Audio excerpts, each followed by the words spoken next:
Madame Bourguignon, Madame la Ministre, bonsoir. Pourtant, vous-même qui avez reçu les deux principaux dirigeants d'Orpea, vous avez dit on va taper fort. Ça veut dire quoi? Taper fort, ça veut dire qu'on ne va pas se contenter d'explications de ce type, parce que vous savez, quand on invite ce genre de société, ils arrivent avec les dossiers, mais je ne suis pas qualifiée pour rendre des avis là-dessus, et donc nous avons diligenté 2 inspections, ce qui n'est pas souvent le cas.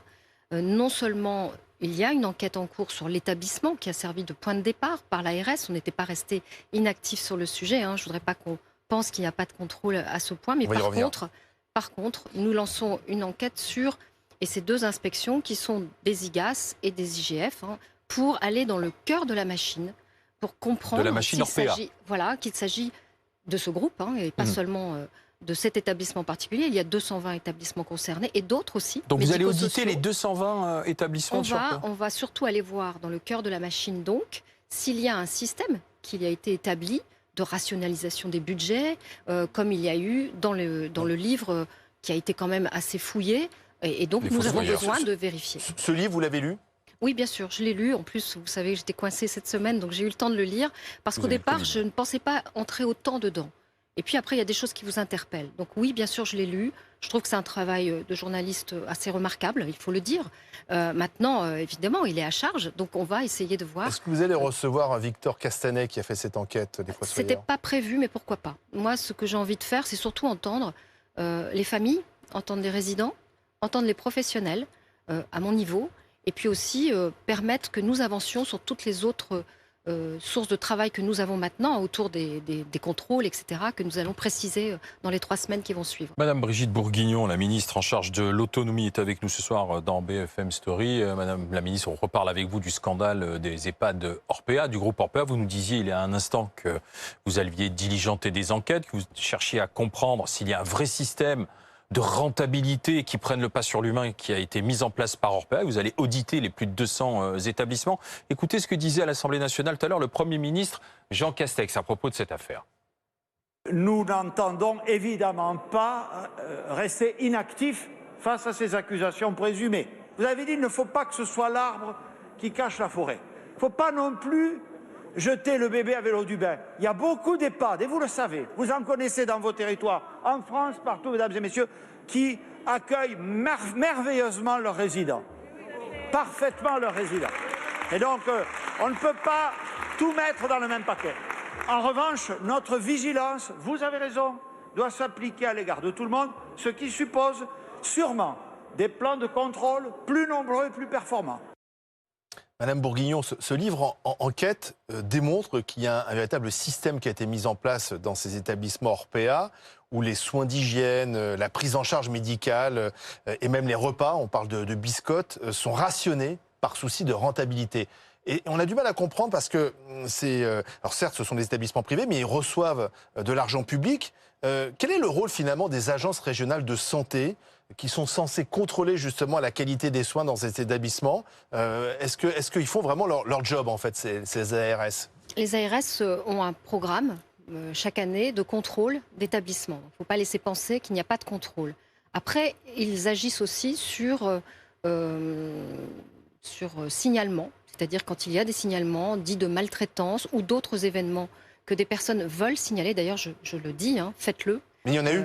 Et il y en a eu, et en l'occurrence, il y en a eu sur un établissement. En tout cas, moi, en ce qui me concerne, il y a eu, et j'ai fait vérifier, l'ARS avait été demandé en 2018, il y a eu une enquête menée, et en 2019, des préconisations ont été faites sur l'établissement pour dire sur le personnel, mais on n'était pas dans le registre de cet argent public, c'est-à-dire de la rationalisation des budgets. Et c'est pour ça qu'on va creuser de ce côté-là. Parce que là, quand vous faites une enquête, c'est sur de la maltraitance ou sur des faits de ce type. Là, on est dans un système peut-être plus rodé qu'on l'imagine, et c'est ça qu'on veut vérifier, parce que c'est autre chose. Et parce que c'est de l'argent public, et que nous sommes, nous, redevables devant les personnes, devant les résidents, devant les familles et devant les professionnels, de l'utilisation aussi de ces fonds publics. Parce que vous le savez, nous payons pour les soins, et nous payons aussi pour les frais d'hébergement, les départements et l'État. Et ce sont des deniers publics. Et donc, ce livre démontre d'ailleurs que cet argent public a été capté par des établissements privés ou des rétrocommissions. Il faudra qu'on vérifie, parce qu'à partir du moment où on demande à des gestionnaires d'un établissement donné de faire attention, de rogner un peu sur les couches ou sur les biscottes si c'est avéré. Oui. Encore une fois, on est toujours dans un livre qui relate des faits. Maintenant, il faudra que ce soit vérifié, justement. Oui, mais Madame Bourguignon, ce qu'on ne comprend pas, c'est qu'un journaliste tout seul, qui a fait une remarquable enquête de 2 ans, a réussi à démonter ce système. Les services de l'État, qui sont censés faire ce travail, ne l'ont pas fait. Et tout d'un coup, là, tout le monde se réveille, on veut faire des contrôles, on convoque les dirigeants. Ça peut paraître choquant. L'ARS a un rôle très particulier qui est le sanitaire, c'est-à-dire vérifier s'il n'y a pas de cas de maltraitance avérés. Aujourd'hui, en plus, on va plus loin et on va pouvoir aller plus facilement au pénal, etc. Parce qu'on a caractérisé dans la loi ce qu'est la maltraitance. Très récemment, via la proposition de loi sur l'enfance, nous avons caractérisé ce qu'est. Et ça va permettre à des victimes parfois de caractériser les faits qu'ils relatent. Donc l'ARS fait son travail. Maintenant, on a d'autres... Il faut renforcer les contrôles, c'est ce que vous dites. Il faut qu'on renforce les contrôles, qu'il y ait plus de contrôles inopinés.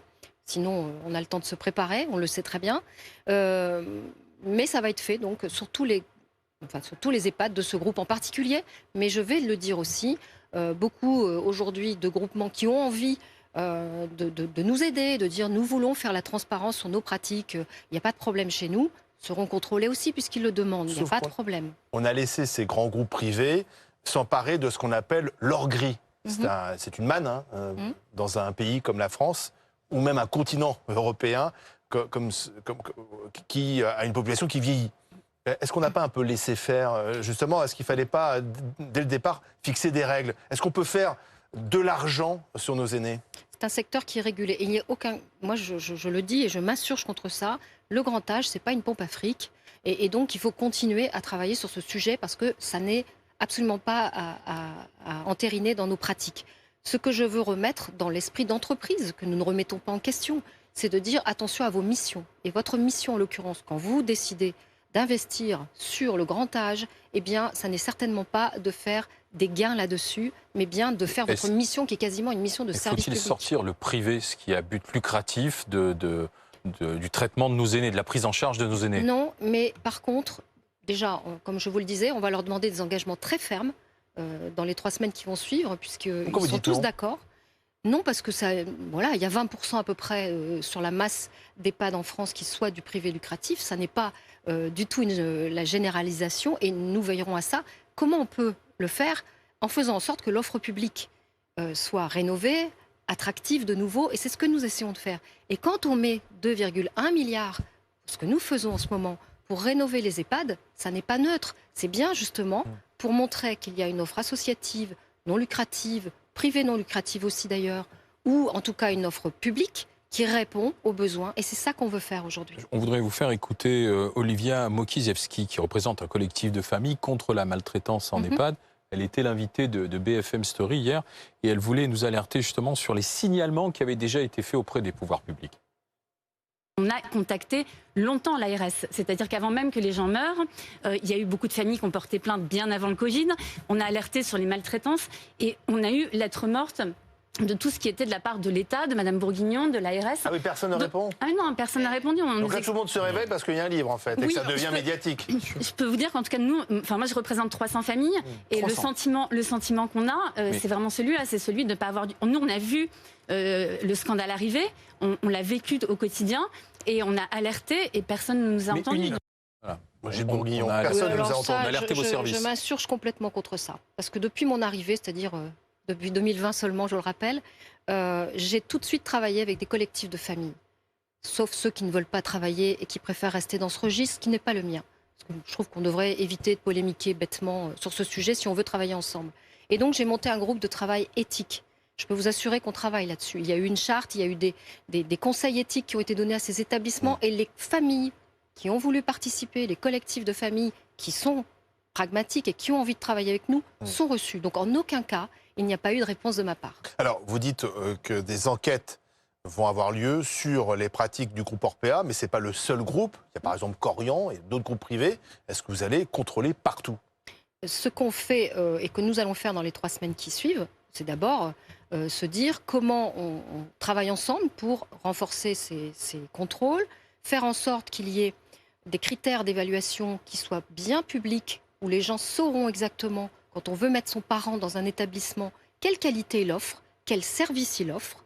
et quelles prestations il offre. Qu'on n'ajoute pas à chaque fois de la prestation à payer, parce que là, franchement, on arrive vraiment dans des situations où, vous l'avez peut-être vu sur cette enquête aussi, la moindre prestation est payante, alors que vous avez déjà un reste à charge qui est énorme dans ces maisons quasi de luxe, par endroit, où on ne peut pas entendre que là, c'est une question de moyens. Et la fin de vie, c'est forcément dans un EHPAD, parce que quand on entend tout ça, lorsqu'on lit ce livre, on se dit, oh là là, mais est-ce que c'est comme ça qu'on doit terminer sa vie? Alors en fait, on travaille justement aussi sur tout ce qui peut amener à ce qu'on retarde au maximum la dépendance. Et vous savez, les gens veulent vivre à domicile, on le sait.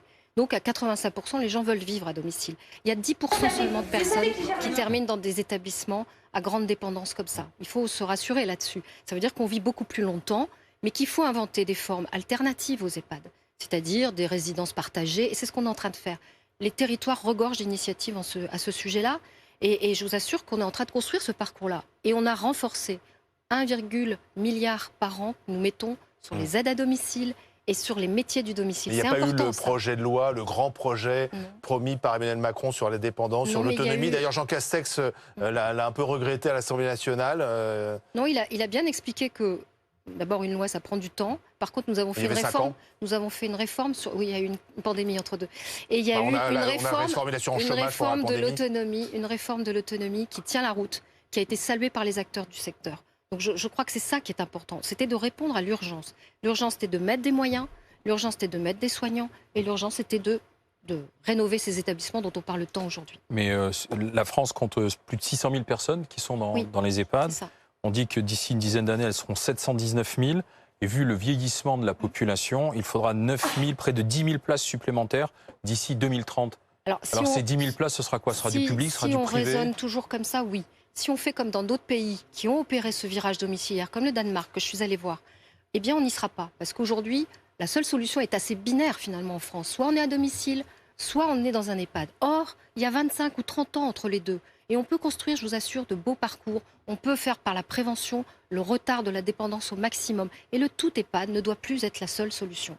Merci, Madame la Ministre Brigitte Bourguignon, en charge de l'autonomie. Cette affaire des EHPAD et des EHPAD Orpea, elle sera développée aussi tout à l'heure chez Yves Calvi, en direct sur BFM TV à partir de 19h. Le nouveau patron d'Orpea s'expliquera en direct dans Calvi 3D.